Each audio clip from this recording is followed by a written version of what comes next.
Question है 50 फेरों वाली एक कुंडली का क्षेत्रफल 50 सेंटीमीटर स्क्वायर है।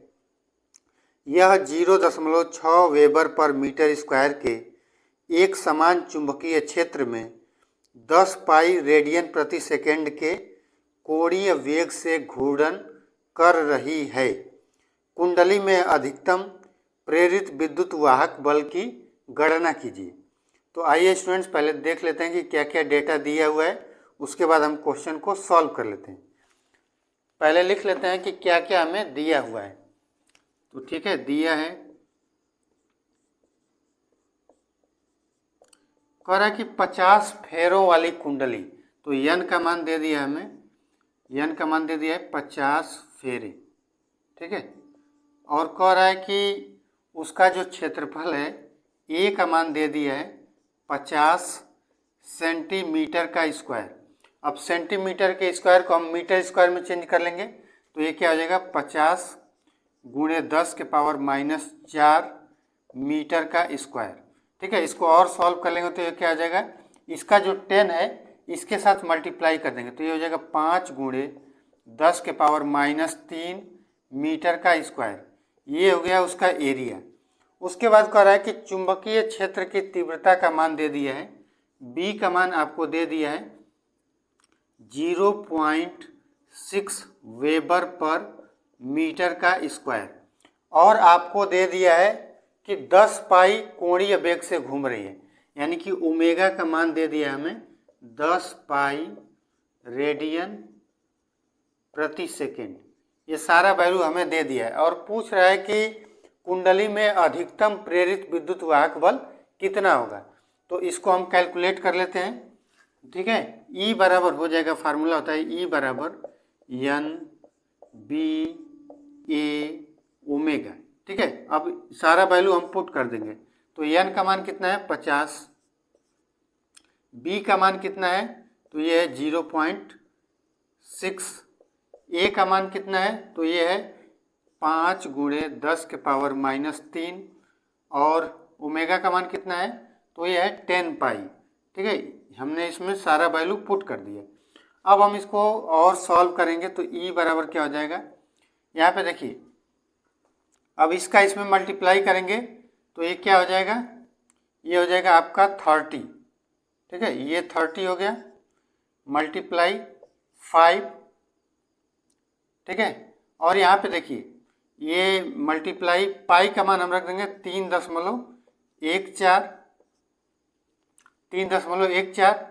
अब हम क्या करेंगे, ये 10 टू पावर -3 है, इसमें 10 का मल्टीप्लाई करें तो ये हो जाएगा 10 टू पावर -2। अब ई का मान क्या आ जाएगा, ये यहाँ पे सॉल्व करेंगे तो ये हो जाएगा आपका, ये 3 5 जा 50 और 1 मतलब एक जीरो लग जाएगा तो 150 मल्टीप्लाई 3.14 और मल्टीप्लाई हो जाएगा 10 टू पावर -2। अब ई का मान हम लिख लेंगे। अब देखिए यहाँ पे जो 150 है तो 15 इंटू 10 भी कर सकते हैं, तो ये लिखेंगे 15 इंटू ये 3.14, ठीक है। और ये इसका जो 10 है इसके साथ मल्टीप्लाई कर देंगे तो ये हो जाएगा 10 टू पावर -1। अब फाइनली जब हम कैलकुलेट करेंगे तो ठीक है स्टूडेंट, तो इन सब का जब हम मल्टीप्लाई करेंगे तो ये आंसर आ जाएगा 47.1 इंटू 10 टू पावर -1। अब इसको जब हम सॉल्व करेंगे तो ये फाइनल वैल्यू आ जाएगा, दशमलव क्या हो जाएगा, एक अंक जो है बाईं तरफ शिफ्ट हो जाएगा तो ये हो जाएगा 4.71 वोल्ट, यानी कि उस कुंडली में जो अधिकतम विद्युत वाहक बल जनरेट होगा उसका मान आ जाएगा 4.71 वोल्ट, और यही क्या हो जाएगा, यही हमारा आंसर हो जाएगा। क्वेश्चन है 8 सेंटीमीटर त्रिज्या एवं 20 फेरों वाली कुंडली अपने ऊर्ध्वाधर व्यास के परितः 50 रेडियन प्रति सेकंड के कोणीय वेग से 0.003 वेबर पर मीटर स्क्वायर के एक समान चुंबकीय क्षेत्र में घूमती है। कुंडली में प्रेरित विद्युत वाहक बल का अधिकतम मान क्या है। एक पूर्ण चक्कर के लिए प्रत्यावर्ती धारा का औसत मान क्या होगा। तो आइए स्टूडेंट्स पहले देख लेते हैं क्या क्या डेटा दिया हुआ है, उसके बाद हम इस क्वेश्चन को सॉल्व कर लेते हैं। कह रहा है कि 8 सेंटीमीटर त्रिज्या दिया है, तो पहले लिख लेंगे दिया है त्रिज्या का मान दे दिया है 8 सेंटीमीटर। ठीक है, अब चूंकि जब हमें विद्युत वाहक बल निकालना होता है तो हमें एरिया की भी आवश्यकता पड़ती है, तो हम क्या करते हैं यहीं पर एरिया निकाल लेते हैं। अब चूंकि रेडियस दिया है यानी कि जो कुंडली है वृत्ताकार है, तो वृत्त का क्षेत्रफल क्या हो जाएगा, ए बराबर पाई आर का स्क्वायर। अब देखिए ये 8 सेंटीमीटर है तो इसको क्या लिख सकते हैं, 8 गुणे 10 के पावर -2 मीटर। ठीक है, इसको मीटर में चेंज कर लेंगे। अब पाई आर का मान कितना हो जाएगा, 8 गुणे 10 के पावर -2 और इसका जो है हम स्क्वायर कर देंगे, तो ये क्या हो जाएगा पाई और 8 का स्क्वायर क्या हो जाएगा 64 और इसका स्क्वायर 10 टू पावर -2 का स्क्वायर क्या हो जाएगा 10 टू पावर -4। तो इसको हम क्या लिख सकते हैं 64 pi into 10 to power -4 metre का स्क्वायर। ये हो गया उस कुंडली का क्षेत्रफल। अब हमें दिया है कि 20 फेरों वाली, तो n का मान दे दिया है हमें, n का मान दे दिया है 20 फेरों वाली। ठीक है, n का मान 20 दे दिया है और हमें कह रहा है कि वो व्यास के परितः 50 रेडियन प्रति सेकंड के कोणीय वेग से घूम रही है, तो ये ओमेगा का मान दे दिया है 50 रेडियन प्रति सेकंड। ठीक है, 50 रेडियन प्रति सेकंड दे दिया है और कह रहा है कि जो चुंबकीय क्षेत्र का मान है ये है, जो B का मान दे दिया है हमें 0.003 वेबर पर मीटर का स्क्वायर। तो इसको हम थोड़ा सा सिंप्लीफाई कर देंगे तो ये क्या आ जाएगा 3 गुणे, अब हमने दशमलव को 1 2 3 अंक दाईं तरफ शिफ्ट किया, तो ये क्या आ जाएगा 3 गुणे 10 के पावर -3 वेबर पर मीटर का स्क्वायर। अब हमसे पूछ रहा है कि कुंडली में जो है अधिकतम प्रेरित विद्युत वाहक बल का मान क्या होगा, तो उसके लिए डायरेक्ट फार्मूला होता है E बराबर होगा N B A ओमेगा। अब हम सारा वैल्यू कैलकुलेट कर चुके हैं, तो सबके मान को जो है इस फार्मूले में हम पुट कर देंगे। N का मान क्या है 20, B का मान क्या है, तो ये 3 गुणे 10 के पावर -3, एरिया का मान क्या है, तो ये 64 पाई गुणे 10 के पावर -4 और ओमेगा का मान क्या है, तो ओमेगा का मान है 50 रेडियन प्रति सेकंड। ठीक है, अब देखिए हम इस 20 का और 50 का गुणा करेंगे तो ये क्या आ जाएगा 1000। ठीक है, ये 1000 हो गया गुणे 3 गुणे 10 के पावर -3, यहाँ पे हो जाएगा आपका 64 पाई गुणे 10 के पावर -4। अब इसको थोड़ा और सिंप्लीफाई करेंगे तो ये देखिए ये क्या हो जाएगा 10 टू पावर 3, 1000 को क्या लिख सकते हैं 10 टू पावर 3 और यहाँ पे क्या है 10 टू पावर -3, तो ये दोनों वैल्यू जो है आपस में कैंसिल हो जाएंगी। ठीक है, एक 10 टू पावर 3 है और 10 टू पावर -3 है, तो ये वैल्यू जो है कैंसिल आउट हो जाएगी। अब हम क्या करेंगे इस 3 का इसमें मल्टीप्लाई करेंगे, तो 3 चौके 12 और 3 छक 18 और 1 19, 192 पाई इंटू 10 टू पावर -4। ठीक है, ये आ गया वैल्यू। अब इसको थोड़ा हम और सिंप्लीफाई करेंगे तो हम क्या करेंगे, ये 192 और पाई का मान होता है 3.14 गुणे 10 के पावर -4। ठीक है, अब यहाँ पे हम E का वैल्यू कैलकुलेट करेंगे तो 192 में जो है 192 में अगर हम 3.14 का मल्टीप्लाई करेंगे, यहाँ पे तो कर लेते हैं हम 192 का मल्टीप्लाई करेंगे 3.14 में तो आएगा 602.88, 602.88 इंटू 10 टू पावर -4 वोल्ट। ठीक है, तो उस कुंडली में जो ईएमएफ का मान होगा, अधिकतम जो प्रेरित विद्युत वाहक बल का मान होगा, उसका मान क्या है 602.88 गुणे 10 के पावर -4 वोल्ट। ठीक है, अब हमसे पूछ रहा है कि एक पूर्ण चक्कर के लिए प्रत्यावर्ती धारा का औसत मान क्या होगा। तो स्टूडेंट्स आप क्या करिए कि ये सारा इधर का आप नोट कर लीजिए, वीडियो पॉज करके मैं इसको समझा दे रहा हूँ। तो देखिए आपसे पूछ रहा है कि एक पूर्ण साइकिल के लिए धारा का औसत मान क्या होगा। तो हमें पता है कि प्रत्यावर्ती धारा जो है एक कंप्लीट साइकिल में एक बार ये धन दिशा में होती है और एक बार जो है ऋण दिशा में होती है। ठीक है, तो इसका जो एक कंप्लीट साइकिल के लिए जो धारा का औसत मान होता है वो 0 होता है। ठीक है, तो लिख लेंगे एक पूर्ण साइकिल के लिए, एक पूर्ण चक्कर के लिए धारा का औसत मान, धारा का औसत मान 0 होगा। ठीक है, ये 0 होगा। एक कंप्लीट साइकिल के लिए धारा का औसत मान 0 होगा। ठीक है, तो स्टूडेंट्स उस कुंडली में जो अधिकतम प्रेरित विद्युत वाहक बल होगा ये 602.88 × 10⁻⁴ वोल्ट। और दूसरा जो क्वेश्चन पूछा है कि एक पूर्ण चक्कर के लिए धारा का औसत मान क्या होगा, तो वो 0 होगा।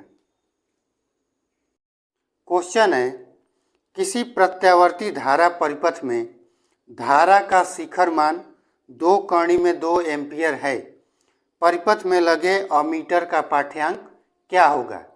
तो आइए स्टूडेंट्स पहले देख लेते हैं क्वेश्चन में क्या क्या दिया है, उसके बाद हम इसको कैलकुलेट कर लेते हैं। दिया है कह रहे कि परिपथ में धारा का शिखर मान I0 का मान दे दिया है। ये क्या दे दिया है आपका 2 कर्ण में 2 एम्पियर, 2 कर्ण में 2 एम्पियर। और कह रहा है कि जो परिपथ में अमीटर लगा है उसका पाठ्यांक क्या होगा। तो देखिए स्टूडेंट जो पाठ्यांक जो अमीटर रीडिंग देता है वो धारा के वर्ग माध्य मूल मान का देता है। ठीक है, मतलब कि हमें IRMS की वैल्यू देता है। ठीक है, तो हमें जो है IRMS कैलकुलेट करना है। ठीक है, IRMS कैलकुलेट करना है। और जो IRMS का मान होता है, IRMS ये शिखर मान, धारा के शिखर मान का 1/2 में 2 गुना होता है। अब इसको हम कैलकुलेट करेंगे तो I0 की वैल्यू क्या है 2 कर्ण में 2 और नीचे क्या है आपका कर्ण में 2, कर्ण में 2 से कर्ण में 2 कैंसिल हो जाएगा। तो हमें धारा का जो IRMS वैल्यू मिलेगा, IRMS ये क्या मिल जाएगा 2 एम्पियर। ठीक है, और इसी को जो है ये जो 2 एम्पियर आ रहा है वो जो है अमीटर का पाठ्यांक होगा। ठीक है, और यही जो है हमारा क्या हो जाएगा आंसर हो जाएगा। क्वेश्चन है प्रत्यावर्ती धारा परिपथ में लगे अमीटर में धारा का मान 15 एम्पियर आता है, परिपथ में धारा का शिखर मान ज्ञात कीजिए। तो आइए स्टूडेंट्स पहले देख लेते हैं कि क्वेश्चन में क्या क्या दिया है, उसके बाद हम क्वेश्चन को कैलकुलेट कर लेते हैं। तो दिया है, पहले हमें दिया है, कह रहा है कि जो अमीटर लगा है उसमें धारा का मान आ रहा है 15 एम्पियर। ठीक है, तो हमें ये पता है कि जो अमीटर होता है वो धारा के RMS वैल्यू को बताता है, यानी कि हमें IRMS का मान दे दिया है, IRMS का मान दे दिया है 15 एम्पियर। और हमसे पूछ रहा है कि धारा का शिखर मान ज्ञात कीजिए। तो देखिए हमें I0 की वैल्यू कैलकुलेट करना है। अब एक रिलेशन होता है IRMS वैल्यू जो होता है ये इक्वल होता है I0 बटे कर्ण में 2 के। ठीक है, अब यहाँ से धारा का शिखर मान क्या हो जाएगा, I0 बराबर हो जाएगा आपका IRMS मल्टीप्लाई हो जाएगा कर्ण में 2। अब IRMS की वैल्यू क्या है, तो ये है 15 और उसके साथ क्या हो जाएगा कर्ण में 2। तो धारा का शिखर मान हो जाएगा, परिपथ में धारा का शिखर मान क्या हो जाएगा 15 कर्ण में 2 एम्पियर, और यही क्या हो जाएगा हमारा आंसर हो जाएगा। क्वेश्चन है एक प्रत्यावर्ती धारा का समीकरण I बराबर दिया है 50 sin 100 पाई t एम्पियर से निरूपित है। धारा की आवृत्ति, धनात्मक अर्धचक्र में औसत धारा, आभासी धारा, t बराबर 1/300 सेकेंड पर धारा का मान ज्ञात कीजिए। तो आइए स्टूडेंट्स पहले देख लेते हैं क्या इक्वेशन दिया है, उसके बाद जो है हम आवृत्ति निकाल लेंगे, धनात्मक अर्ध चक्र में जो औसत धारा होगी उसको कैलकुलेट कर लेंगे, और t बराबर 1/300 सेकेंड पे जो है हम धारा का मान कैलकुलेट कर लेंगे। तो देखिए यहाँ पे जो है प्रत्यावर्ती धारा का समीकरण दिया है I बराबर 50 साइन 100 पाई टी, ये जो है इक्वेशन दिया हुआ है, इसको मान लेंगे इक्वेशन नंबर फर्स्ट। अब जो धारा का मूल समीकरण होता है वो होता है I बराबर I0 साइन ओमेगा टी। अब इसको मान लेंगे इक्वेशन नंबर 2। तो समीकरण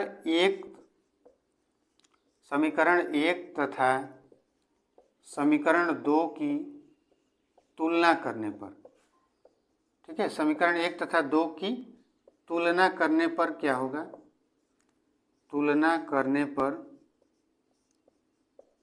ये क्या हो जाएगा, देखिए हमें मिल जाएगा I0 का वैल्यू जो है ये 50 एम्पियर, और I0 क्या होता है, धारा का शिखर मान। तो धारा का शिखर मान क्या आ गया, 50 एम्पियर। अब ओमेगा जो है, ओमेगा का मान क्या आ जाएगा, ये आ जाएगा आपका 100 पाई, ठीक है। अब देखिए ओमेगा को हम लिख सकते हैं 2 पाई एफ, और इसका मान क्या है 100 पाई, ठीक है। तो एफ बराबर हम क्या लिख सकते हैं, एफ बराबर हम लिख सकते हैं 100 पाई, और नीचे क्या आ जाएगा आपका 2 पाई। तो पाई से तो पाई कैंसिल हो जाएगा, और एफ मतलब 100 को जब 2 से डिवाइड करेंगे तो ये क्या आ जाएगा 50 हर्ट्ज, ठीक है, 50 हर्ट्ज। और यही जो है हमारा फर्स्ट पार्ट का आंसर है। आपसे फर्स्ट पार्ट में पूछा था कि आवृत्ति का मान क्या होगा, तो आवृत्ति का मान होगा 50 हर्ट्ज, और ये जो है हमारे फर्स्ट पार्ट का आंसर है। अब सेकेंड पार्ट में आपसे पूछ रहा है, सेकेंड पार्ट में आपसे पूछ रहा है कि धनात्मक अर्ध चक्र में औसत धारा कितनी होगी, ठीक है, धनात्मक अर्ध चक्र में औसत धारा कितनी होगी। तो इसका मान जो होता है IM, ठीक है, मीन वैल्यू ऑफ करंट। तो ठीक है, हमें देखिए पूर्ण चक्र में जो औसत धारा का मान होता है वो 0 होता है, लेकिन हमसे पूछा है कि अर्ध चक्र में औसत धारा का मान क्या होगा, तो उसका मान होता है स्टूडेंट्स, इसके लिए डायरेक्ट फार्मूला होता है 0.637 I0, ठीक है, 0.637 I0, जहाँ पे I0 क्या है, ये धारा का शिखर मान है, और धारा का शिखर मान हम पहले ही निकाल चुके हैं। तो इसमें पुट कर देंगे तो IM क्या हो जाएगा, ये हो जाएगा 0.637 मल्टीप्लाई 50। अब जब हम इसका कैलकुलेशन करेंगे 0.637 का 50 में मल्टीप्लाई करेंगे तो ये आ जाएगा 31.85 एम्पियर, 31.85 एम्पियर, और ये क्या हो जाएगा अर्ध चक्र में धारा का औसत मान। अब तीसरा जो आपसे क्वेश्चन पूछा है, अब स्टूडेंट्स मैं क्या कर रहा हूँ, वीडियो को पॉज कर रहा हूँ, आप क्या करिए कि इस सेक्शन को जो है अपनी नोटबुक में नोट कर लीजिए, ठीक है। इसको मैं मिटा रहा हूँ। अब इसको मैं अगर मिटा दूँ,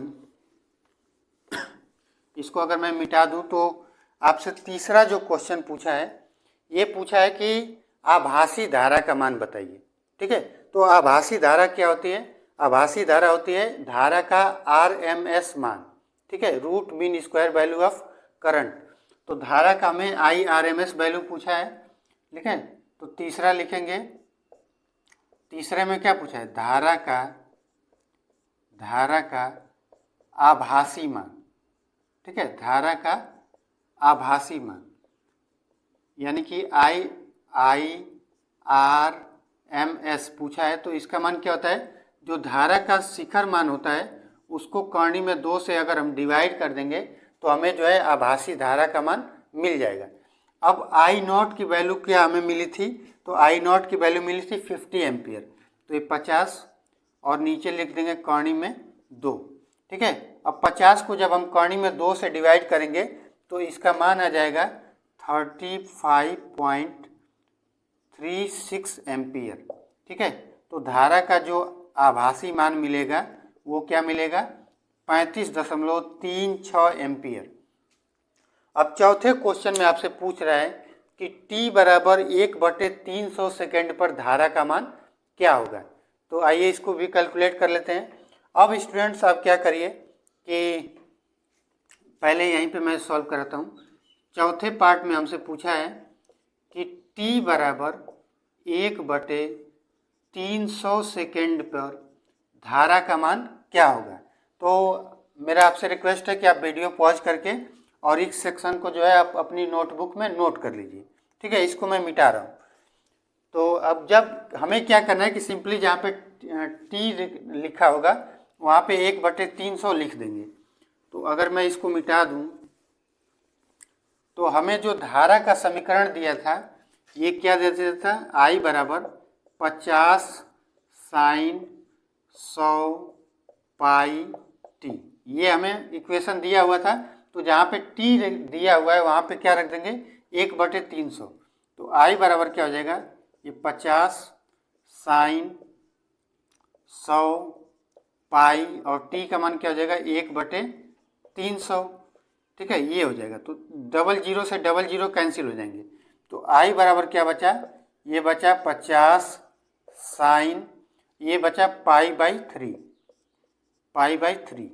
और ये I का मान क्या हो जाएगा 50 साइन और पाई का मान क्या होता है 180/3।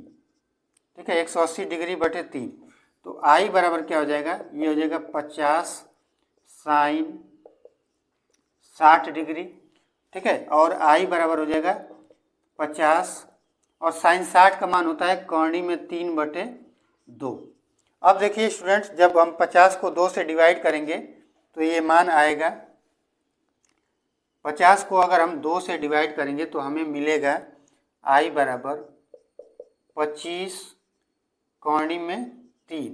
ठीक है, और I बराबर क्या हो जाएगा 25 कर्णी में 3 का मान होता है 1.732 एम्पियर। अब I का मान क्या हो जाएगा, 25 का जब 1.732 में गुणा करेंगे तो ये आ जाएगा 35.35 एम्पियर। ठीक है, तो उसमें जो t बराबर 1/300 सेकेंड पे धारा का मान क्या आ जाएगा, तो 35.35 एम्पियर। और यही जो है हमारा ये फोर्थ पार्ट का आंसर हो जाएगा। ठीक है, ये जो है हमारा फोर्थ पार्ट का आंसर हो जाएगा। उम्मीद करता हूँ स्टूडेंट कि आपको सभी क्वेश्चन के सलूशन अच्छे से समझ में आ गए होंगे। सलूशन समझने में आपको कोई भी प्रॉब्लम हो आप कमेंट करके बताइए, नेक्स्ट वीडियो से हम उसको और इम्प्रूव करेंगे। धन्यवाद। खत्म, bye bye, tata, good bye, गया।